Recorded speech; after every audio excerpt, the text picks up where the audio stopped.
Bienvenidos, fans of the hottest entertainment on the planet. Jaimé En Fuego here, and continuing my coverage from That Is Reezy, Fantasia International Film Festival 2026, the 30th installment of one of the most respected genre festivals in the world. And yeah, that's definitely a landmark. That is a milestone, and I've been mentioning in every single one of my videos that I have been doing as virtual press here in the deadly desert of Arizona. Unfortunately, I'm not there in person in Montreal, Quebec, Canada, where the event is held annually. It would be significantly nicer than the sweltering, hellacious heat that we are enduring right now in said deadly desert. But yeah, I'm just stoked to be a part of the event once more. And, you know, as they say a couple times in this movie, a new day, new opportunities. And each day, this being the 12th of the festival for me thus far, has been the chance to discover a new amazing film. And holy Nikes did I ever today in a film from Kazakhstan. Don't get all Sacha Baron Cohen Borat confused, though. This is not totally in any way like that, but it is entitled SICKO. I believe the original title was AYPY, I don't know, AYPY, as it is spelled on the letterbox and whatnot, from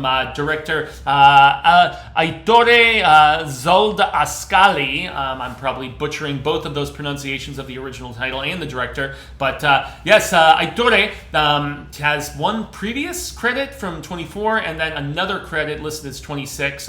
SICKO is listed as 25, so I'm guessing it made the rounds at a few festivals last year before this being the North American premiere. And so originally, I was going to watch this screener right when I got it a number of days ago, because I watched the trailer and just the concept alone, which I'll get into momentarily, immediately hooked me, locked me in. And I was incredibly excited to watch it. But yeah, I'm just like, you know what? I'm going to just wait and watch it right around the same time that it is screening at the festival. And it is there's no encore. It is a one night only sort of affair at Fantasia for this one. And I'm glad I did. This is going to go up right when the embargo lifts later this evening as of this recording, because this is straight up in contention for the best things that I have seen in the entire year thus far of 2026. I mean, I was blown away by not just the unique aspect of the concept and the execution of it.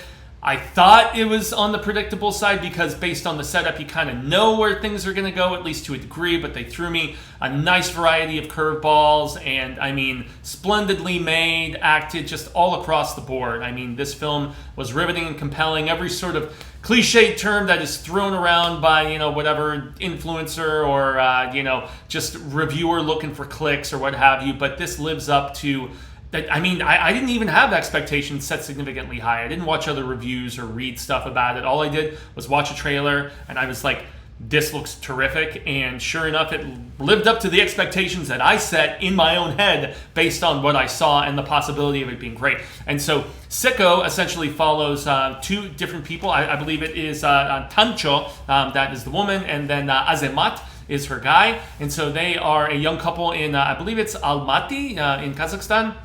And so, yeah, they are both incredibly down on their luck. They are just heavily in debt. And so he's driving a taxi early on. Some bad stuff goes down when he is attempting to drive. And there is also some pretty significant, like, medical-related news that Tancho gets near the beginning of the movie. So it does set up the fact that their lives are changing. They're definitely with what she finds out at the doctor and stuff at the beginning of the movie, and just how to navigate those waters and whatnot, because I'm not trying to spoil anything. More money is going to be necessary, and they have nothing. They are insanely in debt, not just to creditors and what have you, but we're talking to friends of theirs, even to Azemat's mother, who is just disgusted by her son and everything. And so that is actually kind of the inciting incident, because Azemat takes this like fake dollar bill that is displayed in their home. He's there at the like bodega kind of place trying to get his auntie to sell him a single cigarette, a Lucy as they like to call them in NYC. And yeah, she refuses. And while he's there, he just happens to look over to the side at one of those little donation, like translucent boxes that they have. And you see at tons of convenience stores here in the States and whatnot. I'm assuming all over the rest of the world, where it's like, hey, donate to the cancer treatments for this particular young child. And the gears immediately start turning in his head. And it manifests when his mother is over there just berating him about, when are you going to pay me back? When are you going to give me the money you owe me? And, I'm disgusted by you, so on and so forth. And just on a whim, he decides to say Tancho has cancer. And that starts the snowball going downhill.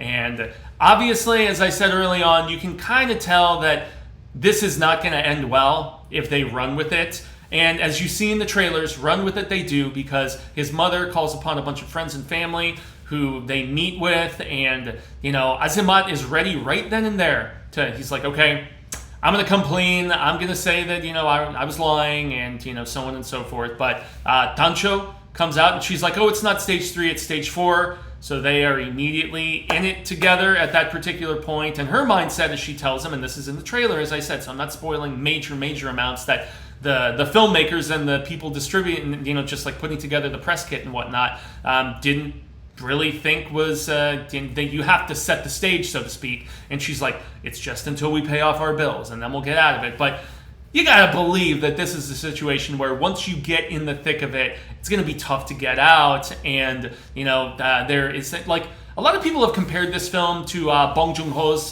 Parasite, as far as like, the haves and have-nots and that. But I don't really, aside from, there is a montage scene in like the early middle of the film that is actually set to Gorillaz Feel Good Incorporated. So they obviously had to spend a pretty penny to license that movie, and the production values are quite good for this film, as I mentioned, and that is really one of the few times where I can see kind of a tonal sort of comparison, between the two, because it's where their whole grift, their whole just idea of selling this starts to go viral. And so it becomes not just people in their inner circles or, a pyramid scheme of, someone who they know, and then in turn others that they may know, and, so on and so forth.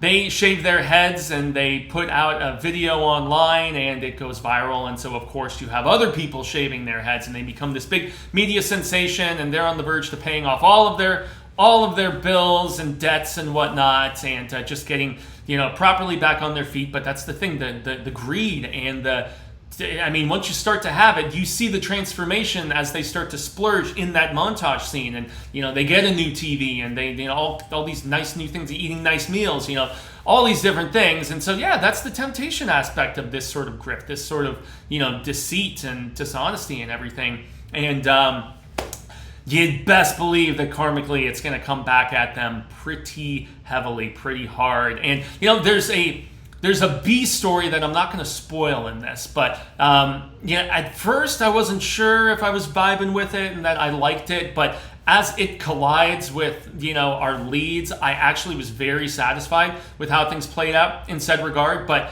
as I use the snowball going downhill analogy, that this is just going to keep growing and growing and growing. And but they are very thorough with how they approach this, because as they're about to go through with it initially, Azamat says to Tancho, he's like, okay, we have 3 things that we need to do. We have to, first and foremost, we have to study how these people are, well, I'm probably placing them out of order, but really it's like we have to really get our story straight. We have to, they consult a medical friend of his to get testing records and the things to properly back up this diagnosis. They have they do research stuff with actually seeing how other people who are actually afflicted with this, presumably, because there's been a lot of documentaries about people who have used this same grift. It's probably where the filmmaker got the idea for this, and the two the duo of screen writing credits that are listed for SICKO. But so once again, just very meticulous, very thorough with how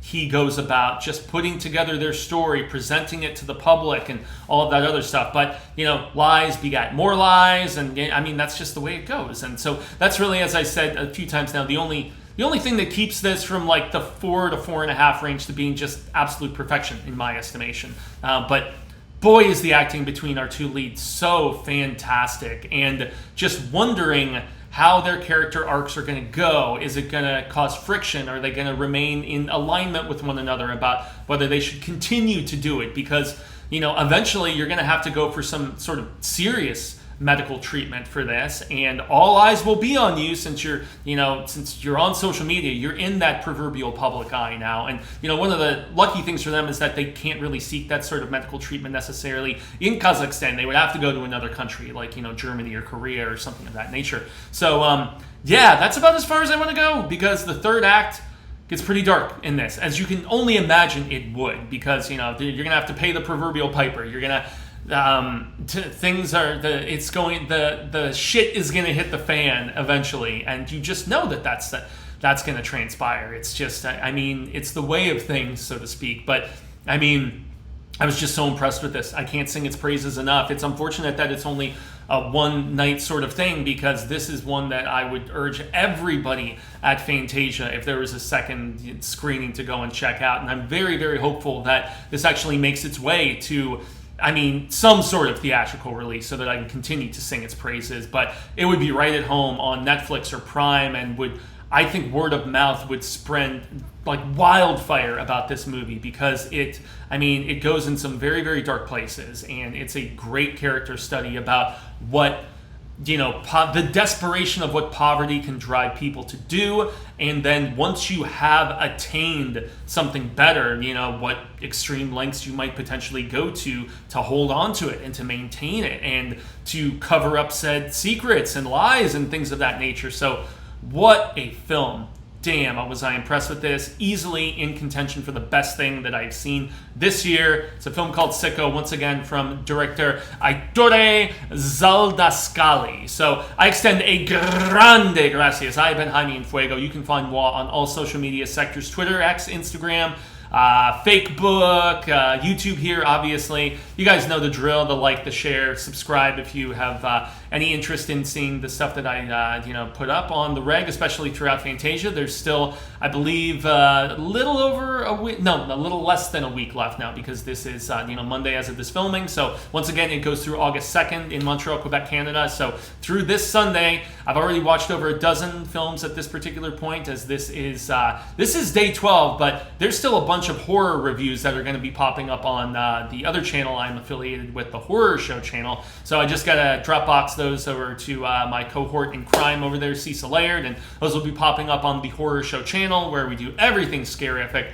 Yeah, guys, did you get the chance to see this at any festival previously in other parts of the world? I would love to hear your comments, or if you caught this at Fantasia, you catch this review after the fact, please, give me your, Am I setting the burden of expectation too high with this one? Are my praises just a little too gushy for your taste? Or am I right spot on? Did you enjoy this? Were you as immensely impressed as I was? I would love to hear it in the comments below. And also, I have a link to the Fantasia website proper, if for whatever reason you were close by and last minute want to head to Montreal to check out the festival. So I have been Fuego, y'all have been Rad Status, and until the real of Ka comes around once more, hasta luego, and amigos, constant viewers, say thank you. I hope that we have been well met. We share more of this cinema palabra sooner rather than later. And until that instance occurs, hasta luego, and adios.